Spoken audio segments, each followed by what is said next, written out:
இயக்குனர் சீனு ராமசாமி அவர்களை வாழ்த்து அழைக்கிறோம்.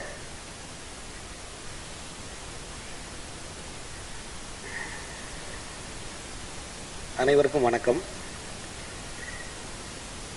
சுசீந்திரன் எனக்கு ஃபோன் பண்ணி ஒரு ஆடியோ ஃபங்க்ஷன் இருக்குன்னாப்புல. உடனே நான் கேட்டேன், எந்த ஆடியோ ஃபங்க்ஷன் கேட்டேன். இல்லை, நம்ம படம் தான் பாண்டியன். ஏப்பா இப்போ தானப்பா ஒரு படத்தை ரிலீஸ் பண்ணீங்க, அதுக்குள்ளே என்னப்பா அடுத்த படம்னு கேட்டேன். ஸோ எனக்கு ரொம்ப ஆச்சரியமாக இருக்குது. இயக்குனர் சுசீந்திரனை பார்க்கும்போது உண்மையிலே எனக்கு ரொம்ப ஆச்சரியமாக இருக்குது. ஏன்னா ஒரு ஒரு பெரிய கதாநாயகனை வச்சு, அதாவது நட்சத்திர அந்தஸ்தில் இருக்கக்கூடிய கதாநாயகர்களை வச்சு படமும் பண்ணுறாப்புல, அதே சமயத்தில் வந்து புதுமுக நடிகர்களையும் வச்சு படம் பண்ணுறாப்புல. அதாவது கரெக்டாக சொல்லணும்னா, தன்னை நம்பி வர்றவங்களை வச்சும் படம் பண்ணுறாப்புல, தன்னை நம்புறவங்களோடையும் அவர் படம் பண்ணுறாப்புல. இது ரொம்ப ஒரு ஆச்சரியமான ஒரு விஷயம். இப்படி 2 ட்ராக்ல அது வேகமாக வேலை செய்யறதுன்றது உண்மையிலே பிரமிப்பாக இருக்கு. உண்மையிலே சொல்ல போகும்போது நான் அந்த பாடல்களை பார்க்கும்போது எனக்கு, ஏன்னா நான் மதுரைக்காரன், அவ்வளவு அழகா அற்புதமா அந்த சினிமாட்டோகிராஃபருக்கு என்னோட வாழ்த்துக்கள். அழகா எடுத்திருக்காரு மதுரையை. சமீபத்தில் மதுரை படங்கள்ல வந்து, ஏன்னா அந்த தெருக்கள்லாம் ரொம்ப உள்ளீடா போய் எடுத்திருக்காங்க.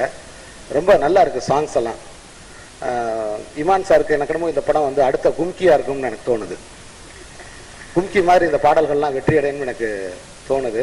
கவிப்பேரரசை பற்றி நான் சொல்லி என்ன இருக்கு, கவிப்பேரரசை பற்றி சொன்னோம்னா, ஏழே மருது, நான் இப்போ கீழே உட்காந்து கேட்டது, ஏழே மருது நீ இது எந்த ஊரு கருதுன்னு எழுதியிருக்காப்புல. கும்கி மேனனை பார்க்கும்போது எனக்கு ஒரு சோளக்கருது மாதிரி தான் தெரியுது.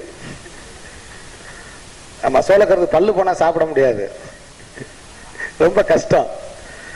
ஏழே மருது இது எந்த ஊரு கருதுன்னு எழுதியிருக்காப்புல. அப்புறம் அடுத்த வருது இது மேலமாசி வீதின்னு எழுதியிருக்காப்புல. மேலமாசி வீதியே வந்துச்சுன்ற மாதிரி எழுதியிருக்காப்புல.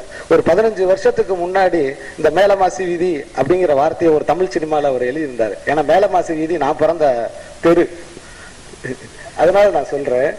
ஏன்னா அந்த 15 வருஷத்துக்கு முன்னாடி எழுதியிருந்தாரு, மேலமாசி வீதியில மாடி வீட்டு மச்சியில ஓரக்கண்ணால் பார்த்தவளே ஒய்யாரி சிங்காரி நீயான்னு எழுதியிருந்தாப்புல.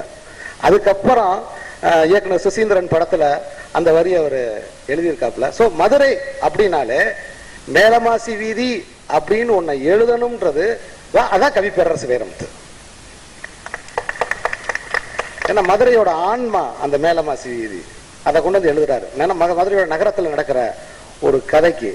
ஸோ இதை பார்க்கும்போது விஷால் ரொம்ப இயல்பா ரொம்ப அழகா இருக்காரு அந்த படத்துல. இந்த படத்தை பார்க்கும்போது ரொம்ப இயல்பா எங்க ஊர் பையன் மாதிரி அவ்வளோ அழகா இருக்காப்புல. ஸோ ஒரு நிறைவான ஒரு படமா இருக்கு. நான் மகான் அல்ல, அது மாதிரி இந்த படம் வெற்றி அடைய என்னோட வாழ்த்துக்கள், பாராட்டுக்கள்.